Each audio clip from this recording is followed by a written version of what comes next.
Olá, aluno do curso de atualização de condutores de veículos de emergência. Dando sequência às nossas aulas, vamos para a nossa aula 8, regras e normas de circulação. Regras de estacionamento e parada. Artigo 28, inciso 8. Os veículos prestadores de serviços de utilidade pública, quando em atendimento na via, gozam de livre parada e estacionamento no local de prestação de serviço, desde que devidamente sinalizados, devendo estar identificados na forma estabelecida pelo CONTRAN. Diferentemente dos veículos de emergência, os veículos prestadores de serviço, eles gozam somente de livre parada e livre estacionamento. Tudo bem? Então eles podem parar e estacionar onde eles quiserem, desde que devidamente sinalizados. A sinalização regulamentar para esses veículos é a luz âmbar, que é uma luz laranja, né? Quais são esses veículos? São os veículos de tratamento de água e esgoto, né? Que fazem a manutenção da rede de água e esgoto.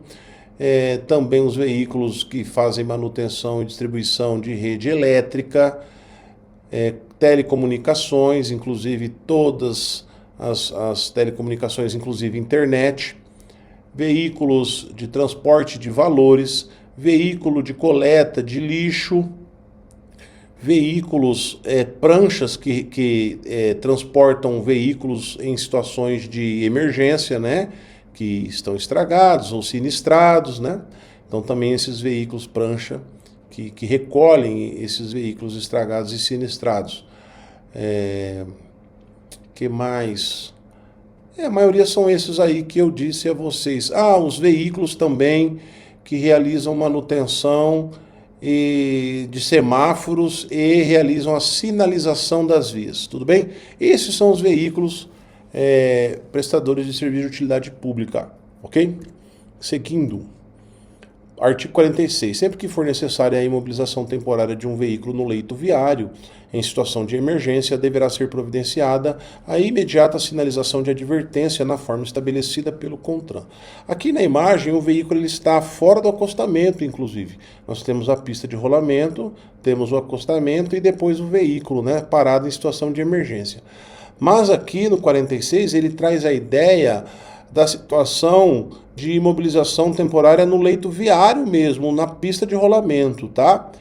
E aí, em caso de emergência, quebrou o veículo lá, quebrou alguma coisa, o veículo parou, né? Deu pane mecânico. Aí o condutor tem que providenciar a imediata sinalização, que é a colocação do termo de sinalização de emergência, tá bom? Essa é a ideia que ele está trazendo. Artigo 47. Quando proibido o estacionamento na via, a parada deverá restringir-se ao tempo indispensável para embarque ou desembarque de passageiros, desde que não interrompa ou perturbe o fluxo de veículos ou a locomoção de pedestres. É daqui que vem o conceito de parada, que é o tempo estritamente para embarque e desembarque de passageiros. Terminou esse tempo, já é considerado estacionamento, tudo bem? Artigo 49, parágrafo único. O condutor e os passageiros não deverão abrir a porta do veículo, deixá-la aberta ou descer do veículo sem antes se certificarem de que isso não constitui perigo para eles e para outros usuários da via. Parágrafo único. O embarque e o desembarque devem ocorrer sempre do lado da calçada, exceto para o condutor. Então, toda vez que nós formos abrir a porta do veículo, devemos olhar primeiro no retrovisor para não causar um sinistro, com essa abertura da porta, principalmente em ciclistas e motociclistas. E os veículos de transporte coletivo, e todos os outros também, quando forem desembarcar e embarcar passageiros, esse embarque e desembarque deve ser realizado pela calçada, tudo bem? Tranquilo? O condutor pode sair pelo outro lado, o restante pela calçada. Parágrafo único. A operação de carga ou descarga será regulamentada pelo órgão ou entidade com circunscrição sobre a via e é considerada estacionamento.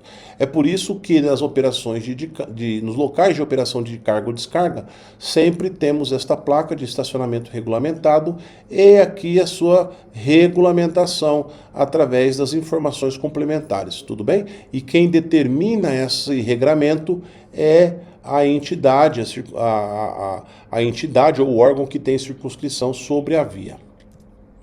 Artigo 48.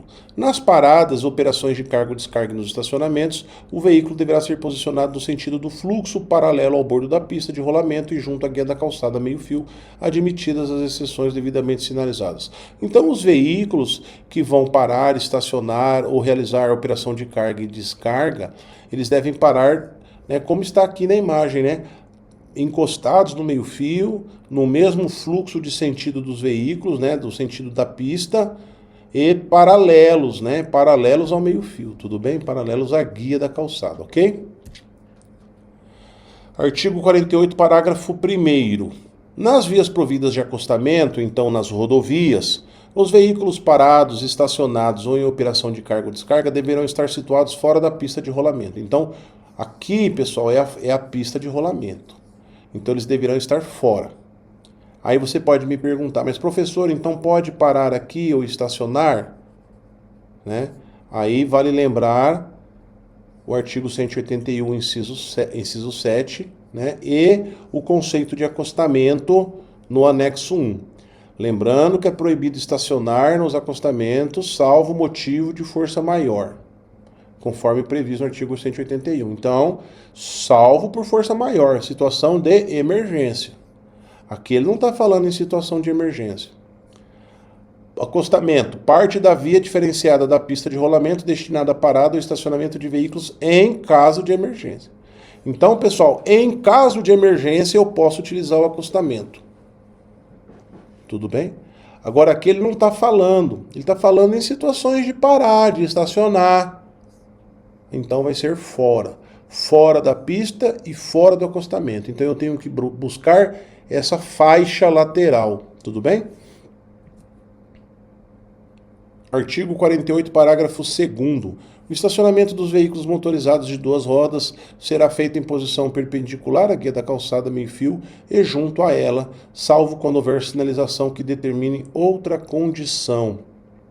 Então aqui nós vemos as motocicletas paradas, né? Com a roda traseira encostada na guia da calçada, perpendicularmente à guia da calçada, certo? Ao meio-fio. Artigo 48, parágrafo 3º. O estacionamento dos veículos sem abandono do condutor poderá ser feito somente nos locais previstos neste código ou naqueles regulamentados por sinalização específica. Este parágrafo 3º, ele ainda não foi regulamentado. Nós não temos no anexo 1 que seja o estacionamento de veículos sem abandono do condutor, não se entende o que seja esse conceito, tudo bem? Não houve uma regulamentação nem sinalização específica para essa conduta, então esse parágrafo 3º não há explicação prática, né, do conceito dele, tudo bem? A gente só lê ele aqui, explica isso para vocês e seguimos adiante. Regras de utilização das luzes do veículo. Artigo 40, inciso 1.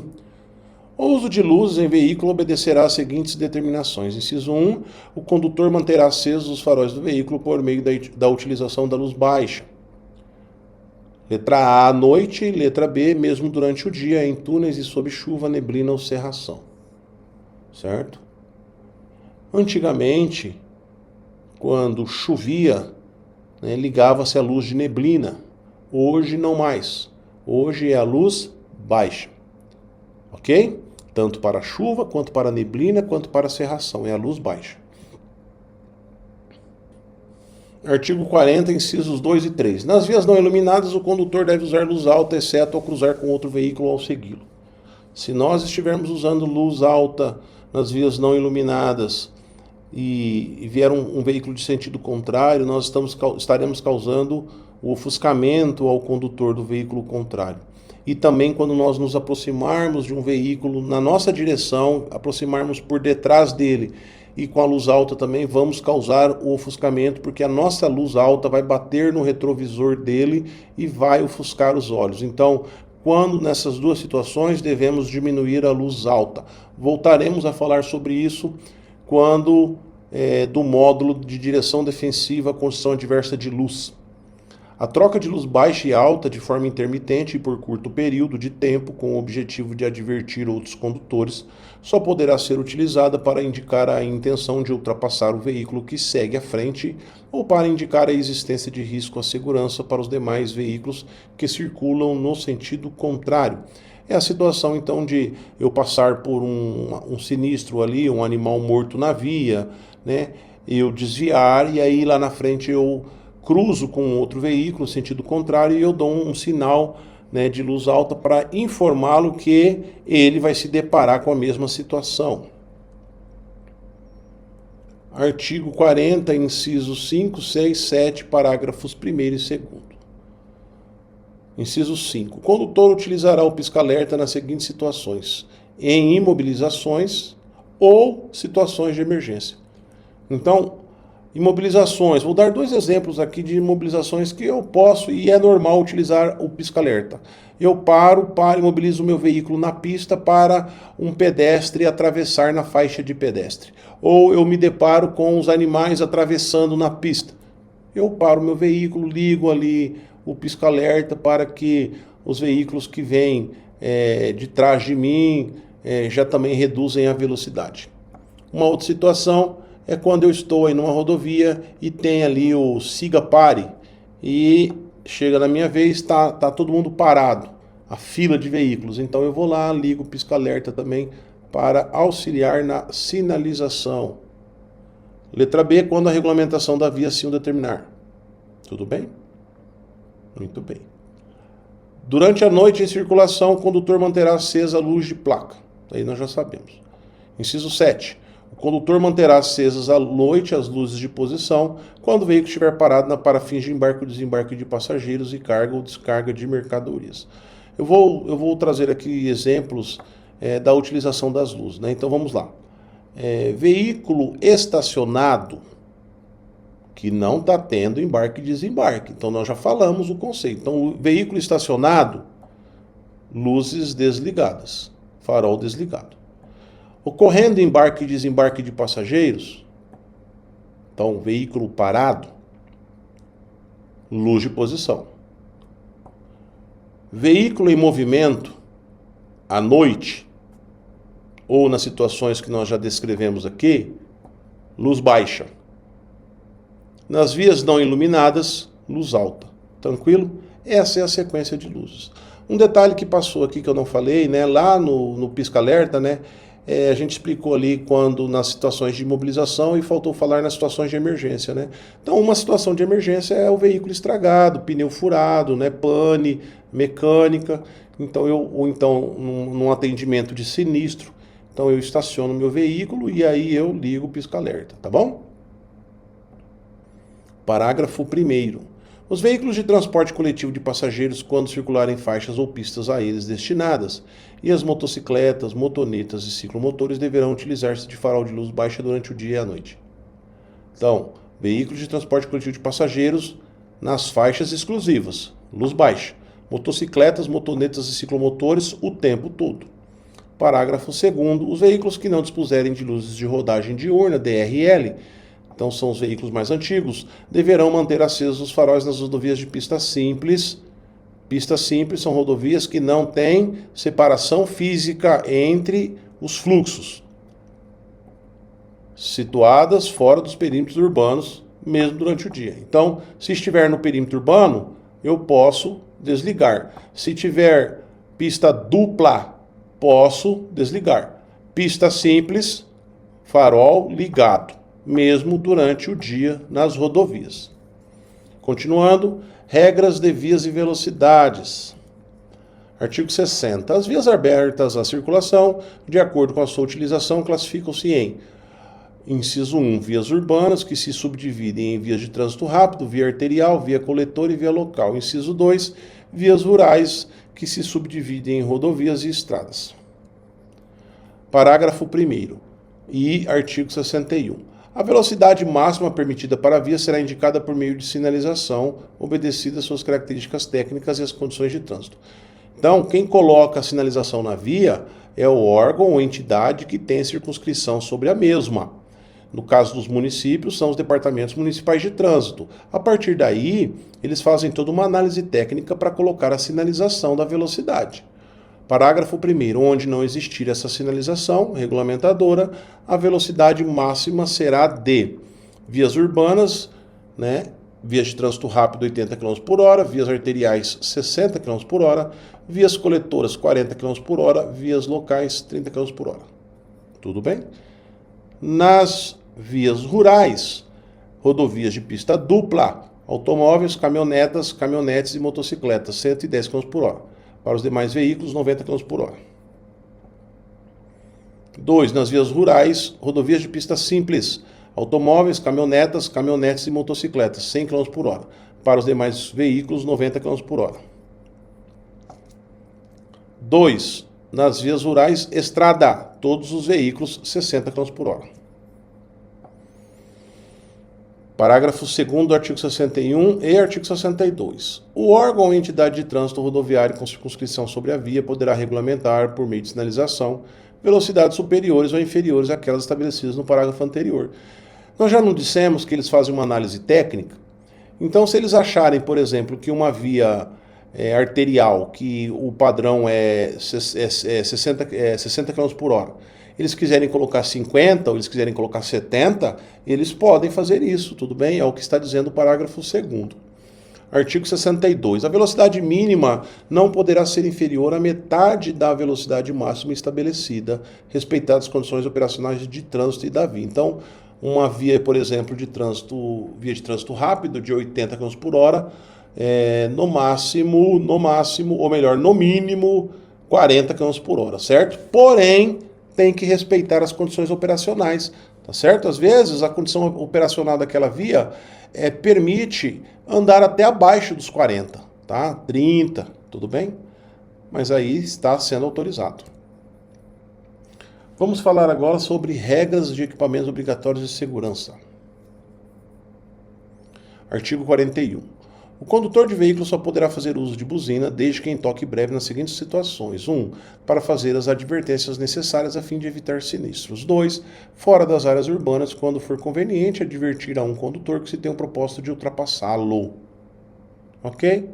Então, utilização da buzina só nessas duas situações. Artigo 65. É obrigatório o uso do cinto de segurança para condutor e passageiros em todas as vias do território nacional, salvo em situações regulamentadas pelo CONTRAN. Todos, inclusive os passageiros. Artigo 64. Parágrafo único. E o parágrafo único. As crianças com idade inferior a 10 anos que não tenham atingido 1,45 metros de altura devem ser transportadas nos bancos traseiros, em dispositivo de retenção adequado para cada idade, peso e altura, salvo exceções relacionadas a tipos específicos de veículos regulamentados pelo CONTRAN. Parágrafo único. O CONTRAN disciplinará o uso excepcional de dispositivos de retenção no banco dianteiro do veículo e as especificações técnicas dos dispositivos de retenção a que se refere esse artigo. Essa regulamentação já saiu, é a resolução CONTRAN número 819 de 2021, que regulamenta inclusive os 3 equipamentos de retenção, que são o bebê conforto, a cadeirinha e o assento de elevação. Pergunta, professor. A criança que tem 1,45, mas não tem 10 anos, pode ir para o banco da frente? Sim. E a criança que tem 10 anos, mas não tem 1,45, pode ir para o banco da frente? Também sim. Tá bom? Regras para motociclistas e ciclistas. Artigo 54. Os condutores de motocicletas, motonetas e ciclomotores só poderão circular nas vias. 1. Utilizando capacete de segurança, com viseira ou óculos protetores. 2. Segurando o guidão com as 2 mãos. 3. Usando vestuário de proteção de acordo com as especificações do CONTRAN. Hoje, o único vestuário de proteção que é determinado e que, se não for obedecida a regra, causa infração, é não ter sapato que se prenda aos pés. Então, por exemplo, chinelo, tamanco, sandália, não é? Então esses sapatos não podem. Então o sapato tem que estar preso ao pé. Artigo 55. Os passageiros de motocicletas, motonetas e ciclomotores só poderão ser transportados Utilizando capacete de segurança, em carro lateral acoplado aos veículos vem assento suplementar atrás do condutor e também usando vestuário de proteção de acordo com as especificações do CONTRAN, dentro do que eu já falei. É interessante frisar aqui que no inciso 1 ele fala utilizando capacete de segurança, né? Mas ele não fala sobre a viseira. Mas lá nos artigos que falam sobre infrações, está previsto se o passageiro andar com a viseira aberta, infração de trânsito, tá bom? Então ele tem que também andar com a viseira fechada. Continuando, artigo 56, parágrafo único. Os ciclomotores devem ser conduzidos pela direita da pista de rolamento, preferencialmente no centro da faixa mais à direita ou no bordo direito da pista, sempre que não houver acostamento ou faixa própria a eles destinada. Proibida a sua circulação nas vias de trânsito rápido e sobre as calçadas das vias urbanas. Parágrafo único. Quando uma via comportar duas ou mais faixas de trânsito e a da direita for destinada ao uso exclusivo de outros tipos de veículo, os ciclomotores deverão circular pela faixa adjacente à da direita. Então aqui nós temos a faixa da direita, né? Aqui nós temos um ciclomotor transitando e a gente entende que ele está aqui no meio da faixa, e é o certo, tudo bem? Se aqui fosse uma faixa exclusiva, por exemplo, de transporte coletivo urbano, público, né? Esse veículo deveria estar aqui, ok? Tranquilo? É isso que está dizendo. Continuando. Artigo 58. Nas vias urbanas e nas rurais da pista dupla, a circulação de bicicletas deverá ocorrer quando não houver ciclovia, ciclofaixa ou acostamento, ou quando não for possível a utilização destes nos bordos da pista de rolamento, no mesmo sentido de circulação, regulamentado para a via com preferência sobre os veículos automotores. Nós trazemos aqui para vocês 4 imagens.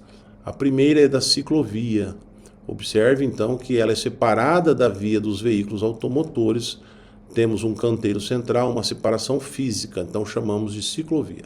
Aqui nós já temos a ciclofaixa, que é somente uma faixa a mais de trânsito da pista viária, certo?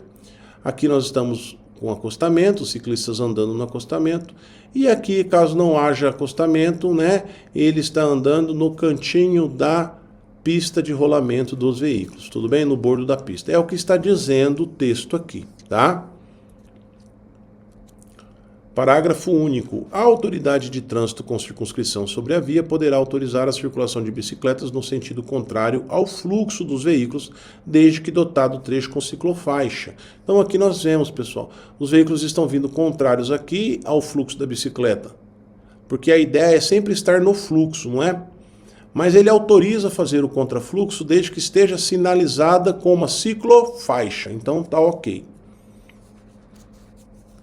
Artigo 59. Desde que autorizado e devidamente sinalizado pelo órgão ou entidade com circunscrição sobre a via, será permitida a circulação de bicicletas nos passeios. É o que chamamos de circulação compartilhada de ciclistas e pedestres. Então os dois estarão andando no passeio de forma organizada. Outras regras, vamos lá. Artigo 50. O uso de faixas laterais de domínio e das áreas adjacentes às estradas e rodovias obedecerá às condições de segurança do trânsito estabelecidas pelo órgão ou entidade com circunscrição sobre a via. Essas faixas laterais é o que nós chamamos essa área aqui, que vai da guia da rodovia, né, do meio-fio da rodovia, até a entrada do lote lindeiro aqui, tudo bem? Então essa região aqui, ela é de responsabilidade do órgão que tem circunscrição sobre a via. No caso aqui, que é uma rodovia federal, o DENIT, ok? Muito bem. Artigo 51. Nas vias internas pertencentes a condomínios constituídos por unidades autônomas, a sinalização de regulamentação da via será implantada e mantida às expensas do condomínio após a aprovação dos projetos pelo órgão ou entidade com circunscrição sobre a via também. Então, como é que funciona? A empresa que está construindo o condomínio encaminha para o Departamento Municipal de Trânsito a planta do condomínio com toda a ideia do que seja ou do que vai ser, né, as vias internas deste condomínio. O Departamento Municipal de Trânsito vai autorizar após a análise dos seus engenheiros e ele vai ir lá sinalizar. Porém, o valor gasto com a sinalização é cobrado da empresa dona do condomínio. Artigo 52. Os veículos de tração animal serão conduzidos pela direita da pista junto à guia da calçada, meio-fio ou acostamento, sempre que não houver faixa especial a eles destinada, devendo seus condutores obedecer no que couber às normas de circulação previstas neste Código e às que vierem a ser fixadas pelo órgão ou entidade com circunscrição sobre a via. Então, os veículos de tração animal, eles devem estar no canto da via próximo do meio-fio, certo, pessoal? No cantinho ali, tudo bem? E no mesmo fluxo dos veículos. Artigo 53. Os animais isolados ou em grupo só podem circular nas vias quando conduzidos por um guia. Observado o seguinte: 1. Para facilitar os deslocamentos, os rebanhos deverão ser divididos em grupos de tamanho moderado e separados uns dos outros por espaços suficientes para não obstruir o trânsito. E 2. Os animais que circularem pela pista de rolamento deverão ser mantidos junto ao bordo da pista. Vamos agora para as regras para pedestres. Vamos lá. Se não me falha a memória, são 4 artigos. Artigo 68. É assegurada ao pedestre a utilização dos passeios ou passagens apropriadas das vias urbanas e dos acostamentos das vias rurais para a circulação. Então, o pedestre pode andar no acostamento e o pedestre pode andar nas calçadas. É assegurado esse direito a eles, podendo a autoridade competente permitir a utilização de parte da calçada para outros fins, desde que não seja prejudicial ao fluxo de pedestres. Parágrafo 1º. O ciclista desmontado empurrando a bicicleta equipara-se ao pedestre em direitos e deveres. Então, se ele for ter que andar na calçada, desmontado. Se ele tiver que atravessar uma faixa de pedestre, desmontado. Isso não vale para o motociclista, só para o ciclista. Parágrafo 2º. Nas áreas urbanas, quando não houver passeios ou quando não for possível a utilização destes, a circulação de pedestres na pista de rolamento será feita com prioridade sobre os veículos, pelos bordos da pista em fila única, exceto em locais proibidos pela sinalização e nas situações em que a segurança ficar comprometida. Essa imagem traz muito bem essa ideia. Então aqui há um obstáculo, né? Os pedestres desceram para a via para poder passar por esse obstáculo e continuar. Então eles estão em fila única, sentido contrário aos dos veículos, próximos à guia do meio-fio. Artigo 68, parágrafo 3º, é a mesma coisa, só que em rodovias. Nas vias rurais, quando não houver acostamento ou quando não for possível a utilização dele, a circulação de pedestres na pista de rolamento será feita com prioridade sobre os veículos, pelos bordos da pista em fila única em sentido contrário ao deslocamento de veículos, exceto em locais proibidos pela sinalização e nas situações em que a segurança ficar comprometida. A imagem já traz toda a ideia do que tem que ser feito. Parágrafo 5º e 6º. Nos trechos urbanos de vias rurais e nas obras de arte a serem construídas, deverá ser previsto passeio destinado à circulação dos pedestres, que não deverão, nessas condições, usar o acostamento. E o parágrafo 6º, onde houver obstrução da calçada ou da passagem para pedestres, o órgão ou entidade com circunscrição sobre a via deverá assegurar a devida sinalização e proteção para a circulação de pedestres. Então, aqui a gente observa que está tendo uma obra aqui, colocaram aqui a tela, colocaram os tambor, cone, para que o pedestre circule aqui com segurança. E aqui é a ideia de uma construção de forma que facilite aqui a passagem do pedestre, a travessia do pedestre pela rodovia, que é aqui a ideia que precisa, que é o que está falando o parágrafo 5º, né? Então, dar segurança para o pedestre nessas situações de construção em vias rurais. Artigo 69.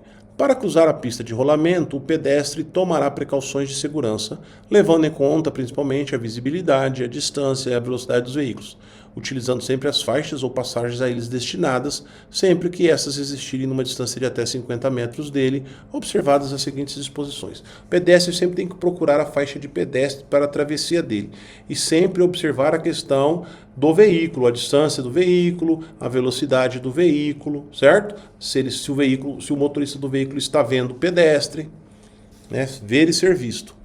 Inciso 1. Onde não houver faixa ou passagem, o cruzamento da via deverá ser feito em sentido perpendicular ao do seu eixo. Então a gente observa aqui, né? Então todos atravessando perpendicular, certo?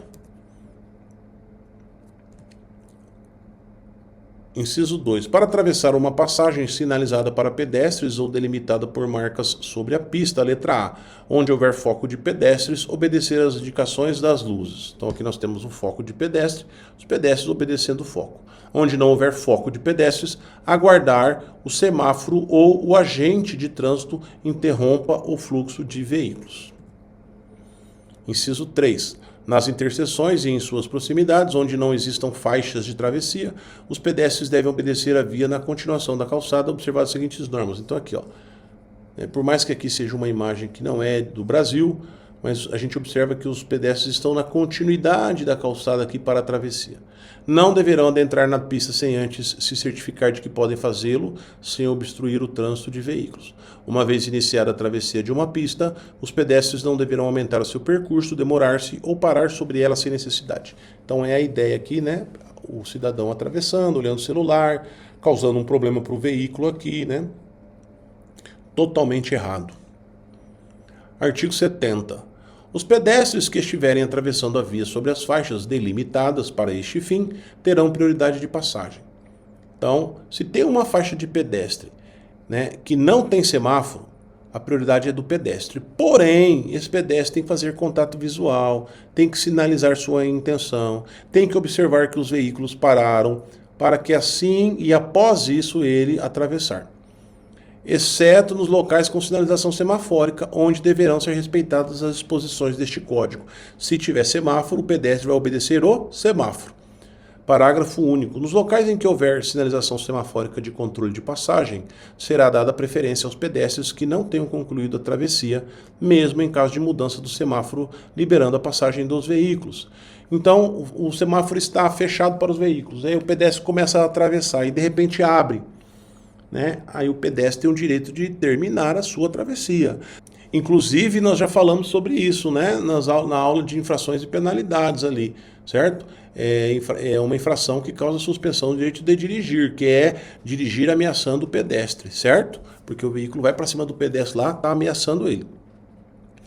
E por fim, né, artigo 71, que vai falar sobre o órgão ou entidade com circunscrição sobre a via manterá obrigatoriamente as faixas e passagens de pedestres em boas condições de visibilidade, higiene, segurança e sinalização. Então o órgão ou a entidade tem que sempre pintar, sinalizar, né, para que fique fácil sua visibilidade. Tranquilo? Fechamos, pessoal, a nossa aula 8, que é de regras e normas de circulação. Como eu havia dito, muitas dessas regras nós já sabemos, né, só para relembrarmos. Tudo bem? Estamos aí todo dia no trânsito das cidades, né, das rodovias, então nós já conhecemos tudo isso, mas é bom darmos uma relembrada no conteúdo, tudo bem? Pessoal, um grande abraço e vamos até a próxima aula.